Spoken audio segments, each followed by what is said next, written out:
Hello and welcome to Buffy and the Art of Story Season 4. If you love Buffy the Vampire Slayer and you love creating stories or just taking them apart to see how they work, you're in the right place. In this podcast episode, we'll talk about a non-Buffy episode, Angel Season 1, Episode 8, I Will Remember You. The first time Buffy crosses over into Angel and one of the most powerful Angel episodes ever. I am Lisa M. Lilly, novelist and founder of writingasasecondcareer.com. You can check out my fiction, including my first in series free ebooks at lisalilly.com/free. As to I Will Remember You, in particular, we'll talk about using seemingly unimportant details and dialogue lines to foreshadow a devastating ending, whether fate is the antagonist or is it Angel himself. A midpoint that doesn't have the major commitment or major reversal that I usually look for, but that is still so powerful and keeps the momentum going. And whether the events of this episode affect Buffy's character going forward. I'll cover that in the spoiler section. And as always, there won't be any spoilers until the end to talk about foreshadowing, but I'll give you plenty of warning. Okay, let's dive into the Hellmouth. I Will Remember You aired on November 23, 1999, immediately after the Buffy episode I covered last week, Pangs. So this was the 8th episode of Angel Season 1, right after the 8th episode of Buffy Season 4. It was directed by David Grossman and written by David Greenwalt and Janine Renshaw. As Buffy watchers, we know all that we need to know about Angel the series from last week's episode, that Cordelia is working for Angel, that Angel's friend got a vision about Buffy, so Angel went to Sunnydale and he lurked and he didn't let her know that he was there. If we didn't already know this, though, the episode does an excellent job of weaving in the exposition we need quickly and through conflict. So let's start with that opening conflict. This is there to draw the viewer into the world of the story. Angel winds an old-fashioned clock and sets it on the front of his desk, facing him. He centers it, then he rolls a pencil across the desk to see if it is level. Cordelia and Doyle look at him through the interior windows from the outer office area. Doyle tells Cordelia Angel got back late last night and he seemed fine. But Cordelia is worried. She says Angel saw Buffy and tracked her for 3 days. So where's the scowl, the morbid gloom? The fact that it's not there means it's worse than usual, and she says, batten down the hatches, here comes Hurricane Buffy. Doyle says maybe Angel's over Buffy, and Cordelia tells him he has so much to learn. Then she panics when she sees Angel pick up a stake-like piece of wood. They rush in, tell him not to do it, but it turns out Angel's just using the stake to put it under the desk and level it. Starting with that image of the clock and showing Angel trying to get it on the desk just right, seems at this point in the episode like it was only a device to show Angel feeling uptight and Cordelia worrying. But as we'll see, time is a central concept to this entire episode, and this was such a good way to introduce that without the audience knowing how important it is yet. Cordelia blames Doyle for jumping to conclusions and rushing into the office, but she points out that Angel did see Buffy. Angel tells them it wasn't a social call. He was there to protect her. He stayed out of sight, and Buffy never knew he was there. Now Cordelia is surprised and questions Angel about avoiding Buffy, and Angel says, look, Buffy's always going to be part of me, but she's human and I'm not. And that's also never going to change. We said our goodbyes. No need to stir any of this up again. Cordelia is skeptical. She says, if my ex came to town and was all stalking me in the shadows and then left, and he didn't even say hello, I'd be... And from behind her, Buffy, who has appeared in the doorway, says, a little upset. She looks at Angel, he looks at her, and Buffy says, wouldn't you? 2 minutes, 11 seconds in, and we cut to the credits. When we come back, Cordelia pretends to be surprised to see Buffy. Buffy says she came to see her father and thought she'd stop by, which, as an aside for Pangs, raises the question why she didn't go see him for Thanksgiving. Buffy asks how Cordelia is. Cordelia asks about Buffy, and Buffy says, I've been better. She looks at Angel. He looks at the floor. And Cordelia says, well, this is Doyle, and he gets visions of people in trouble. Doyle starts to say, nice to make your acquaint. And Cordelia grabs his arm, drags him out, and says, and this is us leaving you alone. Buffy accuses Angel of game playing or tormenting her. He says he wrestled with the decision to stay out of sight, and Buffy says, which you made without me. Angel responds, I tried to do what I thought was right.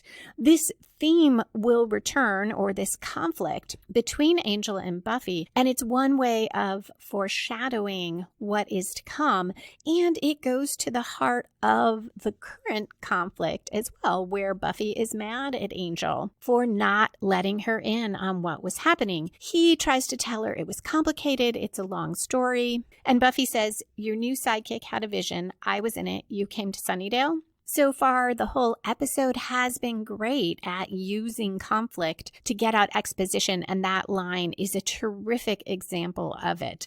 She goes on to tell him a lot in her life has changed. She's not in high school anymore, and she doesn't need him skulking around trying to protect her. We're nearly 5 minutes in. Usually before this, at about 10% through the episode, we see the story spark or inciting incident that gets the main plot rolling. You could see that as Buffy arriving in Angel's office.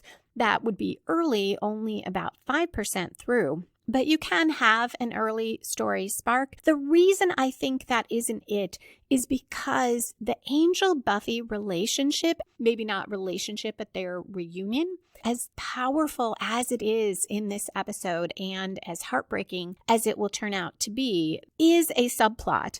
The main plot here is Angel turning human. And that inciting incident won't happen for another few minutes. So that will be late. But I feel like the episode has plenty of momentum because we do have that combined setting off that Buffy-Angel reunion subplot happens early. The main plot happens a little late, and between the two, our episode keeps clipping along. For now, we're at 5 minutes in, and Buffy's tone softens a bit after saying that she doesn't need Angel skulking around. She goes on, unless, of course, I'm in some gigantic fight to the death, which I was last night. That was you helping me, wasn't it? In the outer office, Cordelia grabs her purse. She confirms to Doyle that Buffy is the Slayer and agrees Buffy seems a little hurt, but that's how it is when Angel and Buffy are together. Doyle's not sure they should leave the office. And Cordelia says, oh, they'll be into this for a while. We still have time for a cappuccino and probably the director's cut of the Titanic. This is another time reference, subtly setting up the climax of this episode. We're at 5 minutes, 30 seconds in. Angel apologizes. Buffy agrees she doesn't know what was the right thing to do when Angel came to Sunnydale, but she knows when he's around, whether she sees him or not, she feels it inside and it throws her. Angel says it throws him too, and Buffy tells him, so let's just stick to the plan. Keep our distance until a lot of time's passed. They both look really sad, and she continues, given enough time, we should both be able to, Angel says, forget, and Buffy says, yeah. So I'm going to go start forgetting. She heads for the door. So yet another time reference. And now at about 15% through the episode, a demon bursts through the window. He has a green face, a large, multifaceted ruby-colored jewel in his forehead, and a sword. In the outer office near the door, Doyle pauses, and he says, "Did you hear that?" Cordelia says, "Oh yeah, the Buffy and Angel show. First they talk out their differences, and then they punch them out." So I noticed it took Cordelia and Doyle a really long time to get to the door. Cordelia was pulling Doyle toward it before that longer conversation with Buffy and Angel. And there's a couple moments like this in the episode. And at first I thought, oh, they're not paying much attention to the timing here. But I think it is part of that feeling of time being malleable. Buffy and Angel have this long conversation. Cordelia and Doyle have barely gotten a step across the office. Doyle thinks maybe they should go in and help Buffy and Angel, but Cordelia says no. She doesn't want to get her nose flattened by sticking it in where it doesn't belong. Buffy and Angel fight the demon. At some point, Angel stabs it and its green blood runs onto his hand. Eventually, it gets away. Buffy and Angel are on the floor and have one of those classic TV film moments where the couple is on the floor and there's a certain amount of sexual tension between them. But it's very quick and they both stand up and Buffy says, "Friend of yours?" Angel responds, "Never saw it before." Buffy says, "It was rude. We should go kill it." And Angel says, "I'm free." Buffy asks if there's somewhere she can change her clothes, and then they are in the sewer tunnels tracking the demon. I mentioned the clothes because she's now wearing pants and a long sleeve, lightweight white sweater that looks very similar to the one she wore in the episode The Prom, which we're going to reference in a moment because that is where Angel broke up with Buffy. Angel leads the way. He can smell the demon because it was wounded. Somewhat sarcastically, Buffy says that's a handy skill. And she also comments on his crack staff running off, so they couldn't help with the research. They also argue about their weapons. Angel doesn't understand why Buffy brought a stake since it's not a vampire. She says because she knows how to use it and critiques his fighting axe. Tired of the bickering, she suggests they get back to the hunting because she wants to be done by dark. And Angel says, "I can handle this myself." Buffy responds, "You bailed me out last night. I'd like us to be even." And Angel says, "We're keeping score now." Buffy looks down. Angel walks past her and chooses a tunnel to follow. They're both quiet for a few moments. Angel looks a little uneasy, and Buffy asks if he's okay. He says he feels a little weird. She turns around, stops to face him and says, "I know, I do too. I mean, I only came to see you so I can tell you face to face not to see me face to face anymore. And I know there's a fly in that logic ointment somewhere, but the next thing I know, we were being attacked by this mutant ninja demon thing, and then we're on the floor on top of each other, and it's just really confusing being around you." Angel responds, "No, I meant I felt weird from the demon's blood. It's powerful." Buffy turns away and says, "Oh, okay. Let's just rewind Buffy's little outburst and pretend it never happened." She continues on down the tunnel. He follows and tells her it is confusing and it's easier when they're apart. It hurts every day, but it's easier. With her there, Angel says it's more than confusing. It's unbearable. Buffy responds, "But we have to bear, right? What else can we do?" As she's saying it doesn't work when they're together, the two step closer to one another. He tells her he can't give her a life or a real future. They have to stay apart no matter what they feel in the moment. They're stepping closer still as they agree that nothing has changed. Buffy says we'd only end up having to leave each other again. Once again, this dialogue brings in exposition through conflict, highlights the conflict, and foreshadows the heartbreaking end of this episode and the resolution of both the main plot and the reunion subplot. in her Mad Men podcast, They Coined It, co-host Roberta Lipp talks about, I think it originally came from Elizabeth Gilbert, the idea that great art, should be surprising but inevitable. And I feel like this episode does that because there are all these moments and dialogue lines woven in early so that when we get to the end, the resolution where Angel rejects his humanity and devastates himself and Buffy, it is surprising, but it is also inevitable that he faces that choice because we're foreshadowing it so many times that it will be about time and that he makes the decision without consulting Buffy. For now, after Buffy says that about having to leave each other again, Angel says, and that's the best case scenario, which also sets up the first major plot turn or the twist on the first major plot turn because we're thinking about him possibly losing his soul.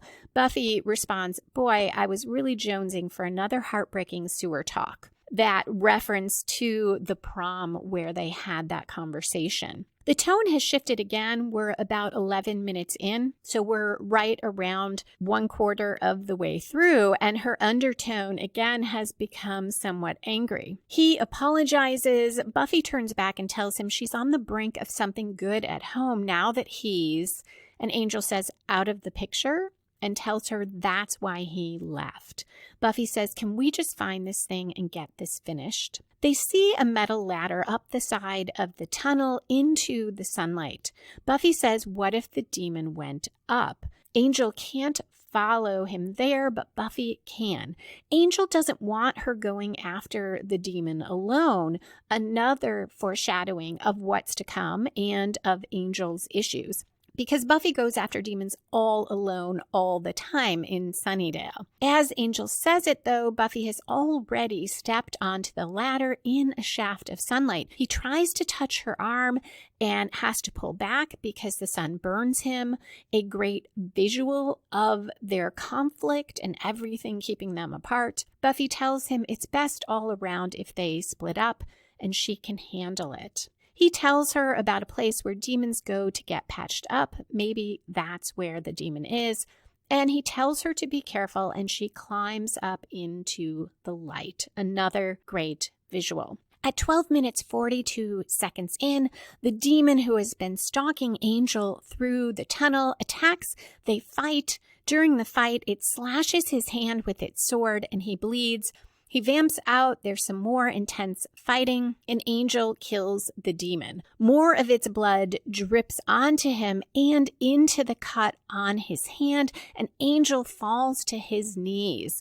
We are 13 minutes, 14 seconds in, and this is the first major plot turn. Usually in novels, we see it 25% of the way through. It should come from outside the protagonist, spin the story in a new direction, and raise the stakes. In screenplays, it often, instead of 25%, comes a third of the way through. It's the end of the first act in the 3-act structure. And here it does all these things completely from outside of Angel. As we'll see, it will spin the story in a totally new direction and raise the stakes. We also get a bit of a twist because we have reminded viewers about Angel possibly losing his soul. And when he falls to his knees and cries out, the first time I watched this, I thought he was losing his soul again. A glowing light rises up from Angel. He's breathing hard, but then the twist. He hears his own heartbeat and looks shocked. And just in case we don't get it, he says, I'm alive. And we cut to a commercial. When we return, Cordelia and Doyle are back at the office. They see the wreckage, and Cordelia thinks it was all from Angel and Buffy fighting. And for a moment, she thinks the pile of dust on the floor is Angel, but then she realizes it's just dust she forgot to sweep under the rug. Angel walks in from the street looking stunned. They ask him what's wrong, and Cordelia warns Doyle not to get too close to him. But then she says, hey, if you walked in the front door from the street, you... And Angel says, yeah. And Cordelia finishes, got an umbrella. As Angel walks toward the window, Doyle tells Cordelia, no, Angel's alive. Angel explains about the demon and the blood. He wants to find out what kind of demon, and he pauses to groan because his back hurts and says everything's more, and Doyle says, more real now that you're real. Another couple lines that are great foreshadowing that Angel is not used to his body hurting or being so easily damaged. But as the audience, we almost don't notice that because we shift right away to the wonderful part of what Angel is experiencing, because he says he has a mortal body now and he's so hungry. He dives for the office refrigerator, tries all kinds of food, shoving things in his mouth. He says he forgot how good it tasted when he was alive. And Cordelia says, yeah, they didn't even have cookie dough mint chip in your day. Angel responds, oh, I want some. He points at Doyle. Can you get that? Doyle tells him to focus. Angel tries to, but then he says now his stomach is killing him. Funny, but another foreshadowing that makes his ultimate decision both surprising and inevitable. He tells Cordelia to go find Buffy and tell Buffy that Angel killed the demon, but not what has happened to Angel. He says, not till I know what it means. Cordelia leaves, looking a little worried. At 16 minutes, 38 seconds in, Doyle finds the Mora demon in a book. He says Moras are very powerful demon assassins, a soldiers of darkness kind of thing. They take out warriors for our side, like you and Buffy. He also learns they need large quantities of salt to survive and says that their veins run with the blood of eternity, and their blood has regenerative properties. As Doyle is talking, Angel sees his reflection in the window glass for the first time, and with wonder he touches it, and he says that explains what happened to him, but not why. And Doyle says, what does it matter? It's happy fun time. But Angel wants to know what's going on. Doyle says, I don't know. I thought the only way you could be made mortal was if the powers that be stepped in. Angel says they could have done this. Angel gets the feeling Doyle isn't telling him everything, and Doyle agrees he's not. They're both on a need-to-know basis. And Angel says, I need to know about this. He wants to know if it's permanent. He wants to speak to the powers that be.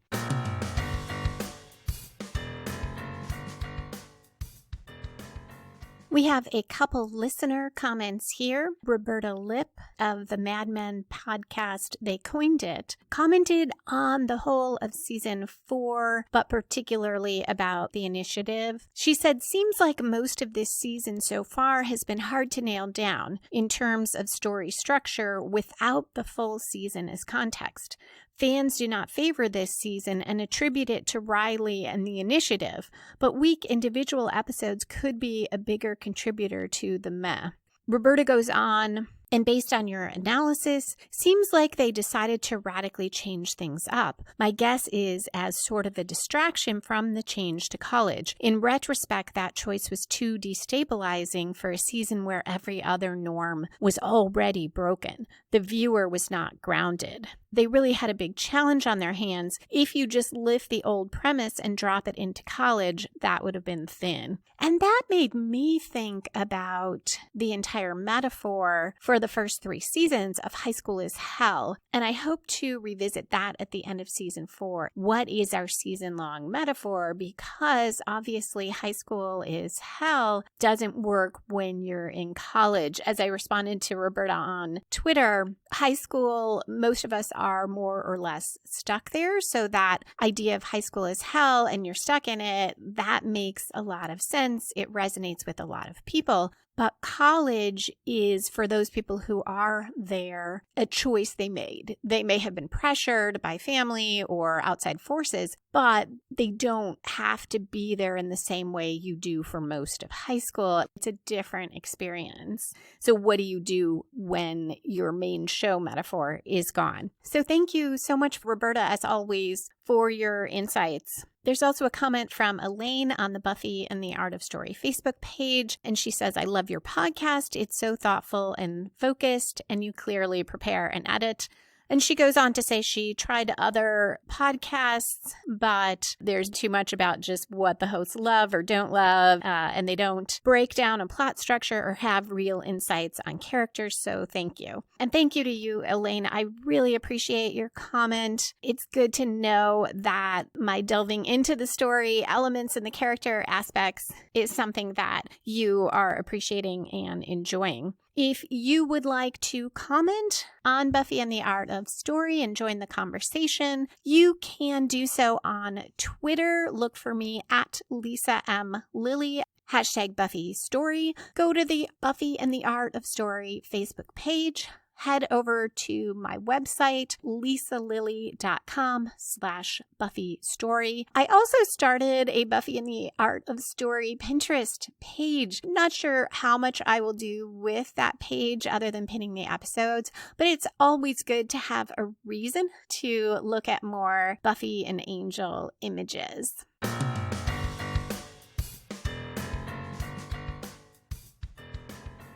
Doyle tells him it's not that simple. The powers don't live in this reality, and they have to be approached through dangerous channels.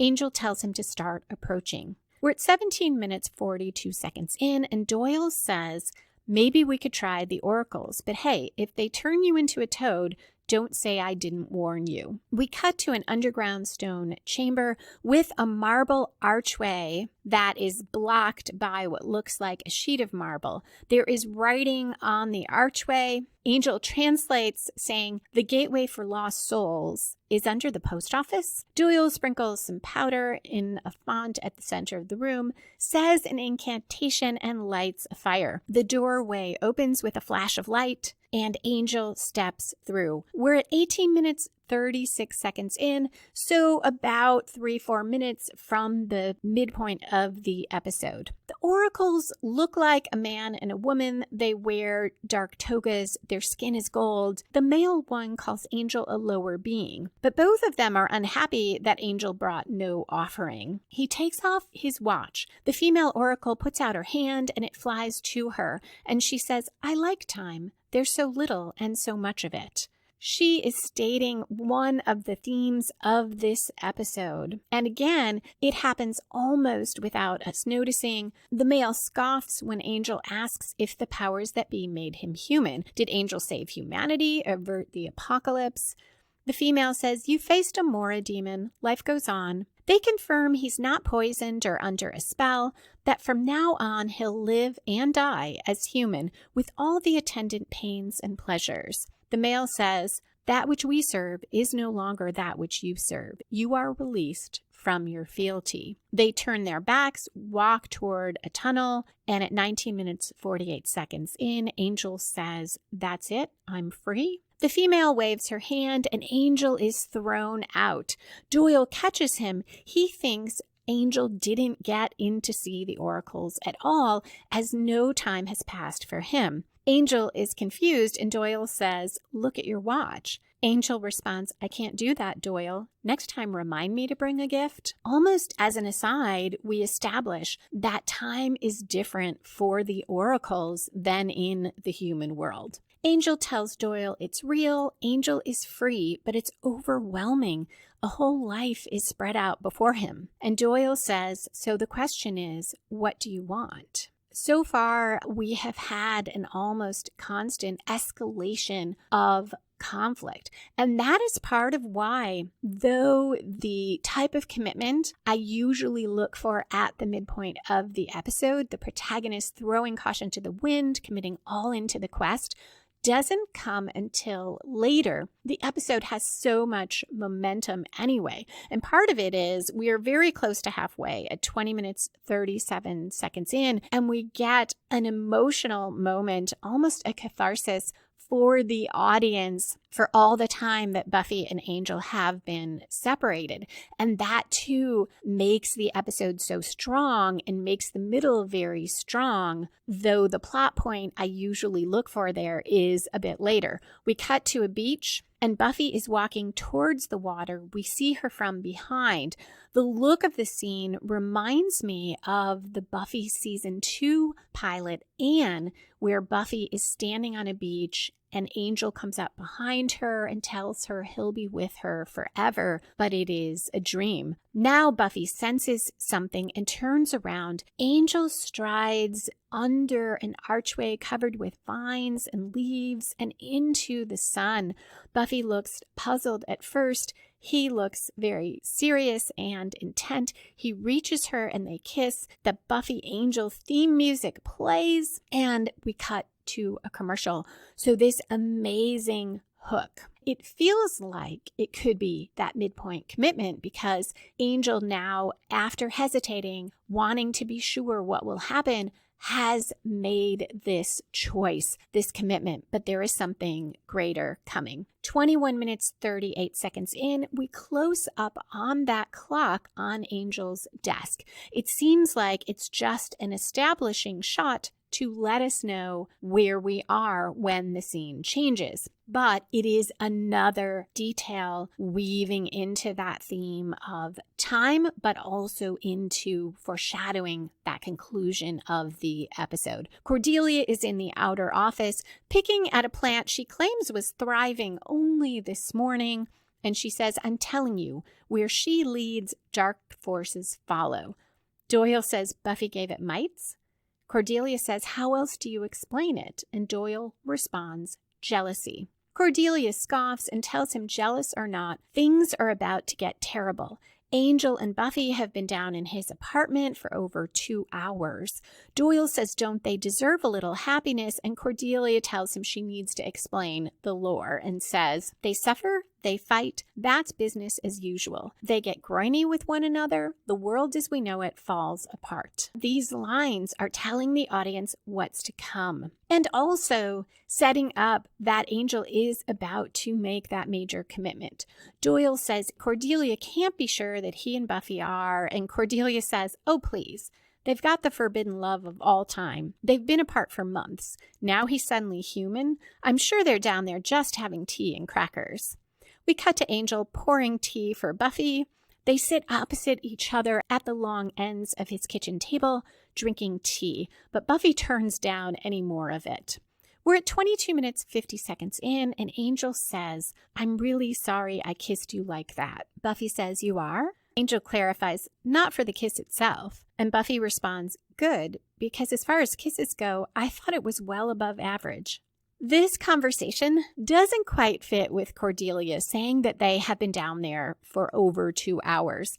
It feels more like the first part of their conversation. And this is another example. I thought this was here just because we wanted to have that cut with Cordelia saying, oh, sure, they're down there having tea and crackers. But now I think this is another way of playing with how time is moving in this episode, with giving that feel almost of otherworldliness or of Buffy and Angel being outside of time. At 23 minutes in, Angel says about the kiss that it was incredible, but he says they might be asking for trouble, rushing into things. Buffy grabs her tea mug as he talks, holds it in both hands, looking unhappy, and they talk about how do they know the oracles really speak for the powers, or there could be another loophole. And Angel starts saying, well, Buffy's still the Slayer, Angel's not sure what he is, and it wouldn't be fair to wedge himself into her Sunnydale life. She just started college. My heart breaks for Buffy. It feels like excuses not to be with her, and Buffy clearly feels that way. She kind of rolls her eyes, looks to one side, and sighs. He goes on that if Buffy had to worry about him when she was slaying, she might not be as focused. And Buffy finally says, are you going to pull out a pie chart on me now? Because I get it. It's not necessary. Angel moves to a chair closer to Buffy, and she looks away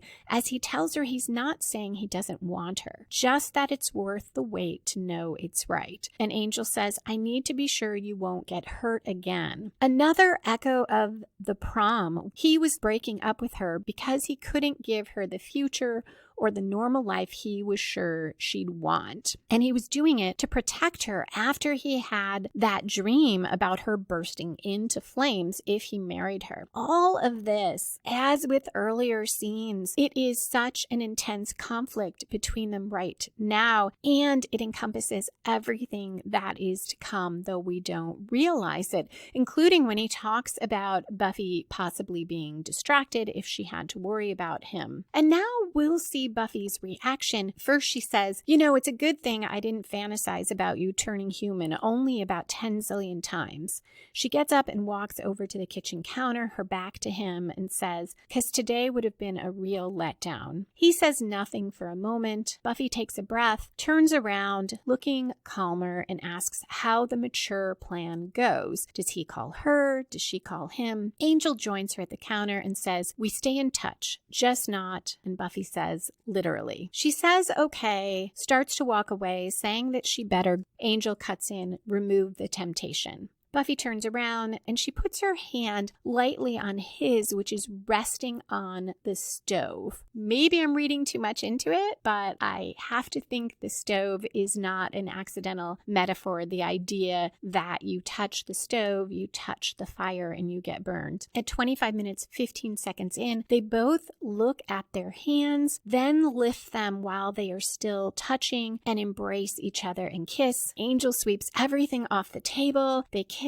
there on top of it, and we fade to the sun setting. This was a few minutes past the midpoint, but it is that protagonist throwing caution to the wind, which is emphasized by everything Cordelia said and everything Buffy and Angel just said. Angel has fully committed to being with Buffy. In the next scene, Angel is at the refrigerator. He's naked. Buffy's voice calls to him from the bedroom, and peanut butter, preferably crunchy. In bed, they feed each other chocolate and peanut butter and ice cream. Buffy looks so happy and says, "This is a dream. You're human for like a minute, and already there's cookie dough fudge mint chip in the fridge." He asks why she never told him about peanut butter and chocolate combined, and she says she figured it would be cruel to tell him when he couldn't appreciate it. She also says she's over being mature. That time that he was in the kitchen was enough time apart, and Angel smiles. This has to be the most we have ever seen Angel smile, and says, "Too much." He drips ice cream on his bare chest by mistake and says that mortal coordination leaves something to be desired. Buffy tells him he's wrong, it's just right, and licks the ice cream away. A great metaphor for the entire conflict here, the pains and pleasures of being human, as the Oracle said. Buffy and Angel laugh, hold each other, and kiss.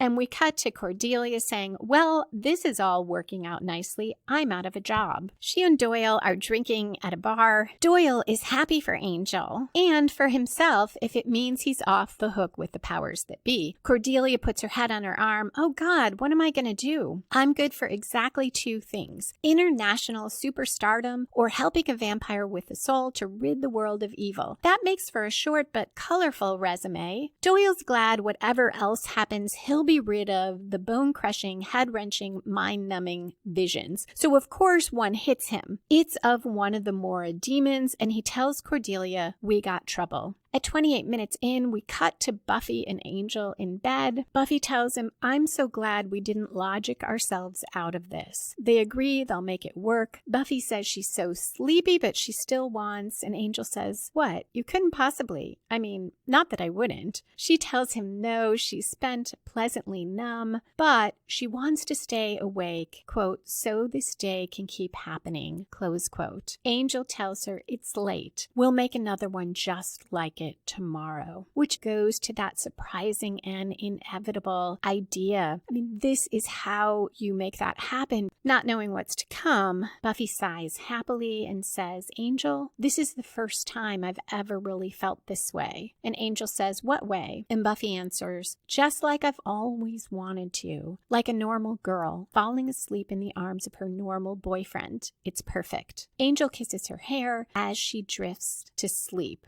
And in a moment, moment, he'll choose not to wake her up, and that always bothered me. I felt like it was because Angel was being overprotective, which we will see later, and I think there is a little of that there, but I didn't quite buy it because they have fought together so often. But maybe it is he is reluctant to wake her up because she finally falls asleep for the first time, feeling like, she says, a normal girl in the arms of her normal boyfriend, and it's perfect. And I think what he can't stand is to interrupt it with what their lives really are. At 29 minutes, 43 seconds in, while Buffy is asleep, Angel hears Doyle come in. Doyle has run down the stairs. He says the Mora demon didn't only regenerate Angel, it regenerated itself. He saw it in a vision in the tunnel where Angel fought it, and then in a factory. So this too was so nicely set up because Doyle said that about its veins run with the blood of eternity.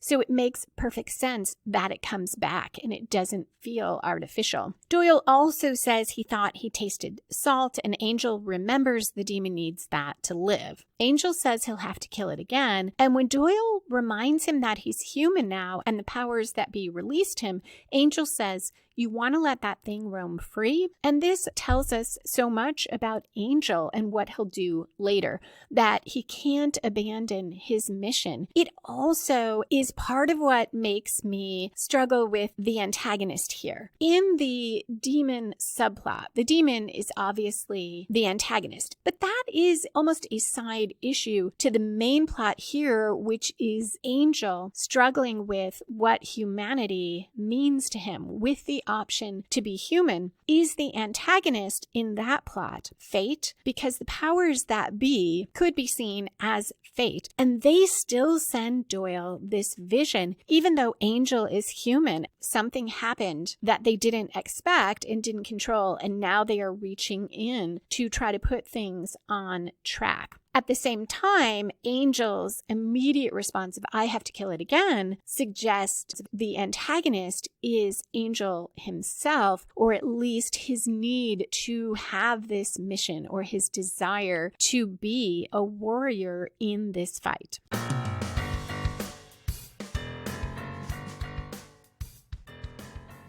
If you are finding the story structure I talk about here helpful, you may want to download the free story structure worksheets. You can find those at the link in the show notes or on writingasasecondcareer.com. Look for the menu item Help with Your Story.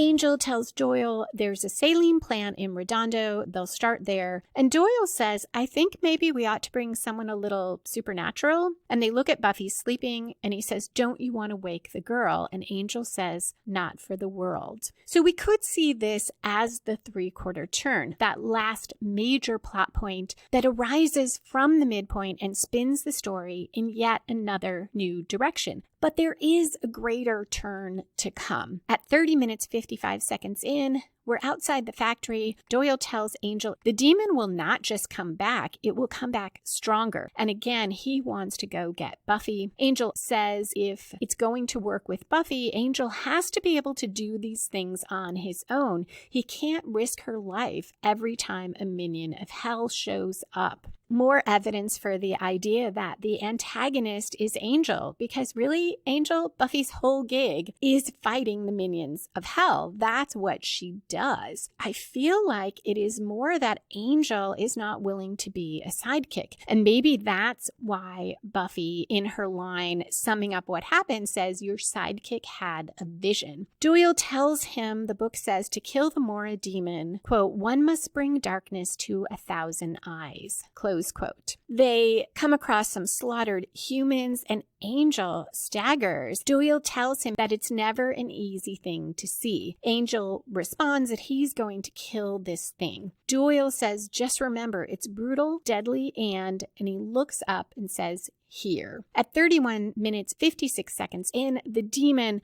dives down onto Angel and Doyle. Angel sword fights with it. Doyle joins in, but gets knocked out pretty quickly. Angel still has his fighting skills, and he keeps getting up again, but each time he's knocked down, we can see that he is hurt more, and he starts staggering away from the demon. We are now at 32 minutes, 30 seconds in, so we are getting well past that 3/4 point in the episode, but we are almost to what I see as that last major plot turn. Cordelia in the office is putting Post-it notes on different things. Buffy walks in. Cordelia holds up an axe and says, "Is this antique?" Buffy says, "Byzantine." And Cordelia says, Buffy asks her where Angel is. Cordelia shrugs and tells Buffy she decided not to feel sorry for herself. She's taking matters into her own hands and organizing a going out of business sale. Buffy asks again where Angel went, and Cordelia very dramatically says she's in real pain and continues, "Has it even occurred to you to think about how this whole turning human thing might affect me?" Buffy is not impressed. She says, regrettably, no. Cordelia keeps stalling, and Buffy finally says, if Cordelia knows where Angel is, just tell her. Cordelia sighs and says, he told me not to tell you. And Buffy finally says, Cordelia, what are we in second grade here? Tell me. And Cordelia responds, oh, you want to talk about being mature? Maybe it's time you grew up and realized that you can't have everything. You can't have Angel and save the world. And anyway, it's your fault that he went to fight that thing by himself without, and she pauses, realizing she has said too much, and Buffy says, what thing? I see this as the 3/4 turn, the last major plot turn, because this is when Buffy finds out about the demon. If it hadn't happened, there might have been a different ending. It's also interesting that this theme of maturity returns. We had Buffy and Angel talk about it twice. First, when Buffy asked about the mature plan, and then when she said she was over being mature. And now we have Cordelia linking Buffy wanting to be with Angel with a lack of maturity, that Buffy has to realize that she can't have everything. We cut to Angel fighting the demon, or more accurately, trying to get away as it keeps fighting him and going after him. They fall through to an underground area, and the demon puts its foot on Angel's neck and says, the end of days has begun and can't be stopped. For any one of us that falls, 10 shall rise. The demon lifts his sword, about to bring it down on Angel, but Buffy jumps in from above and grabs the sword. She says, you hurt my boyfriend. At first, Buffy does well in the fight, but the demon gets the upper hand and throws her against the wall. Then he grabs her by the throat, turns her so she's facing Angel, and says, together you were powerful, alone you are dead. Angel grabs some salt from the ground, and the demon says to Buffy, what do you think of the great warrior now?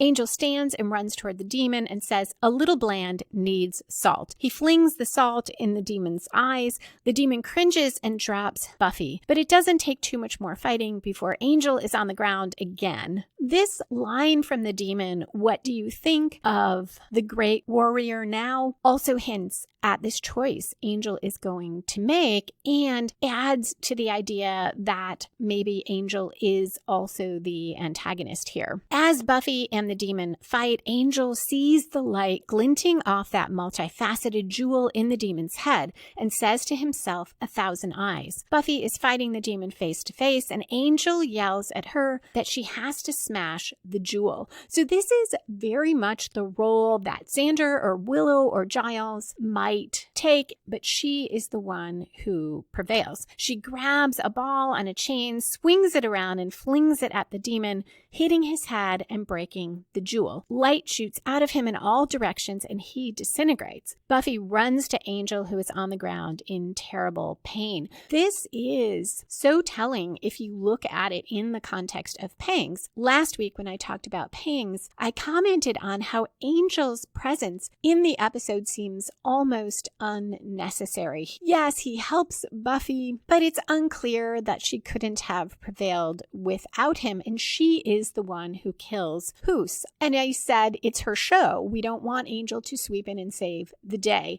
And yet here is Buffy in Angel's show coming in and saving the day. underscoring the conflict here, but also that this is a subplot. Buffy is holding Angel, and she tells him he's all right. That's all that matters. It's over and they're together, and she lets her head rest on his shoulder as he's lying in her lap. So that was the climax of the subplot involving the demon. But our main plot, which is Angel dealing with being turned human, is not finished. We also have a Buffy-Angel reunion subplot. In the main plot, I see the climax as the next scene. So this is where the protagonist and antagonist come face to face and finally resolve the conflict. So whether we see the antagonist as fate or destiny or Angel himself and his need to be a champion, the next scene is that resolution. We cut to the oracles. Angel is there once more. The male says, "You again." Angel tells them the Mora demon said the end of days had begun, that soldiers of darkness were coming, and he needs to know if it was true. And the male responds, "As far as such things can be told." Angel says, "What happens to the Slayer when these soldiers come?" The female oracle responds, "What happens to all mortal beings, albeit sooner in her case?" Angel says, "She'll die. I'm here to beg for her life." But the male says, "It is not our place to grant life and death."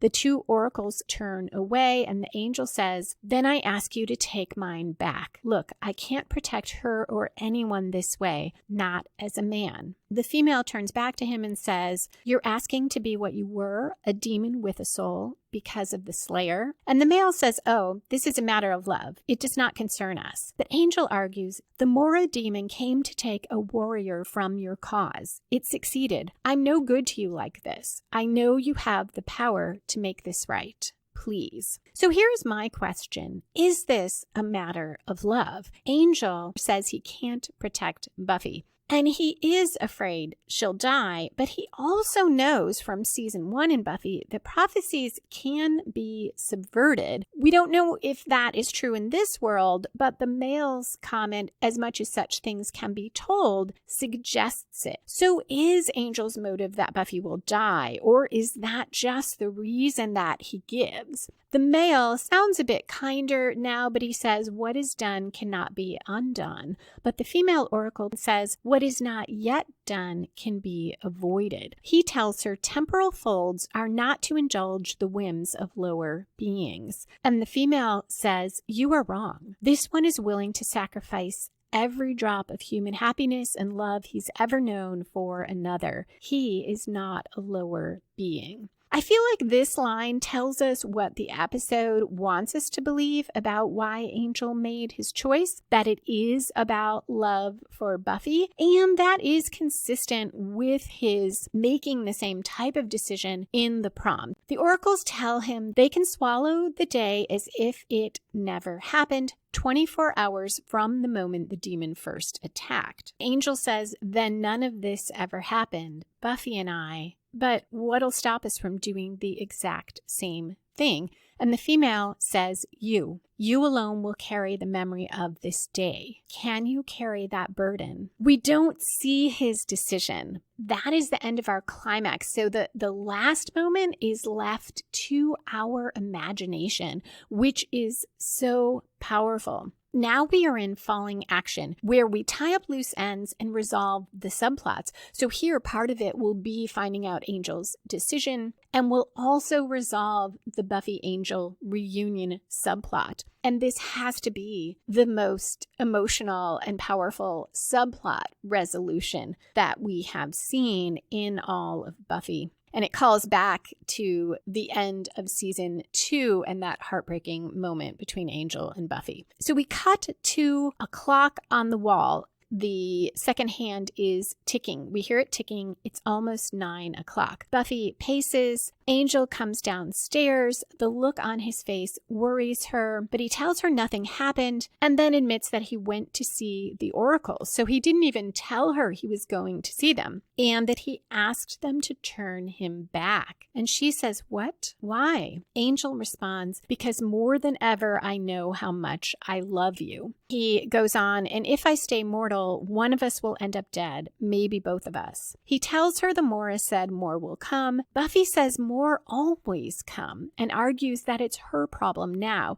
but he won't let her fight and maybe die alone, and says, if anything, he's a liability to her. You take chances to protect me, and it's not just bad for you, it's bad for the people we were meant to help. And my question is, did Buffy take chances just to protect Angel? She would have fought the demon either way. Maybe she would have done a little more research first, but this is no more than she would do for Xander or Willow. And Buffy says, so what? You just took 24 hours to weigh the ups and downs of being a regular Joe and decided it was more fun to be a superhero? Tears are running down her face. Angel says, you know that's not it. How can we be together if the cost is your life or the lives of others? And the Buffy Angel theme plays. Angel holds her and says he couldn't tell her he was going to see the oracles. He wasn't sure he could do it if he woke up with her one more morning.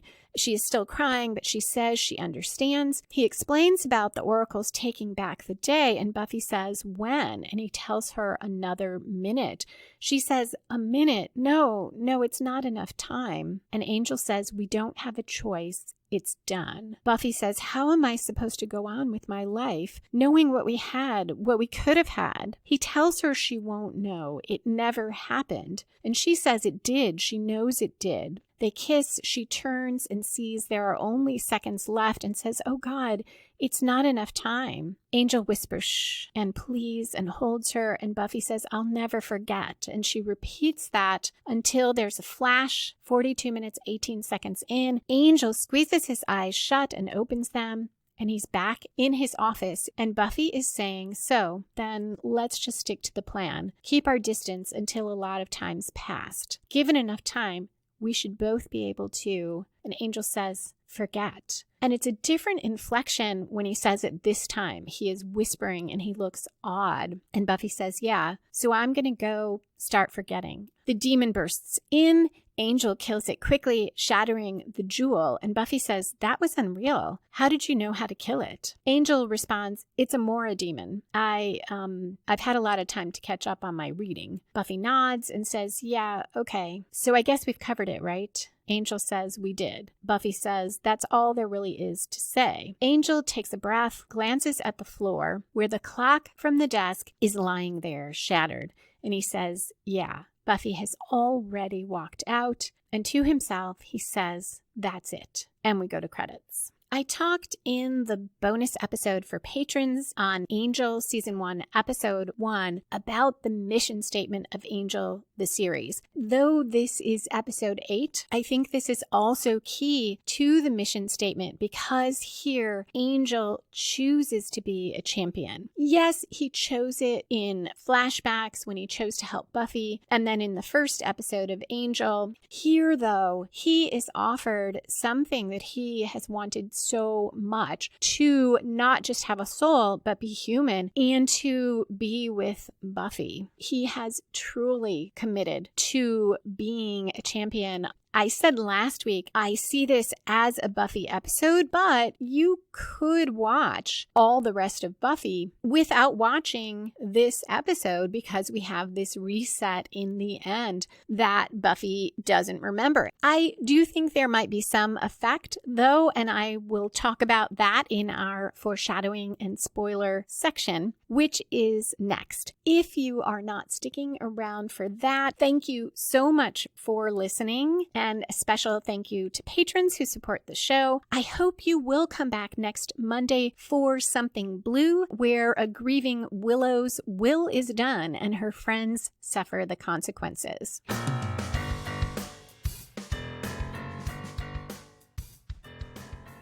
And we are back for foreshadowing and spoilers. One of the things that is challenging about this episode for Angel, the series, is I don't think the Mora demons ever come back, and I'm not sure the Soldiers of Darkness threat materializes. There is a lot more that is foreshadowed here for Angel, this series, but since this is a Buffy the Vampire Slayer podcast, I'll shift over to Buffy. This episode, for foreshadows some of the Riley-Buffy relationship issues. I talked in a previous episode in spoilers about my view that a lot of the problems between Buffy and Riley are because Riley does not feel like her equal. As this initiative soldier, he protects people. And he can't protect Buffy. She is much stronger than him. And while he can help her fight, once he loses some of the superpowers he got through the initiative, he is less effective at that.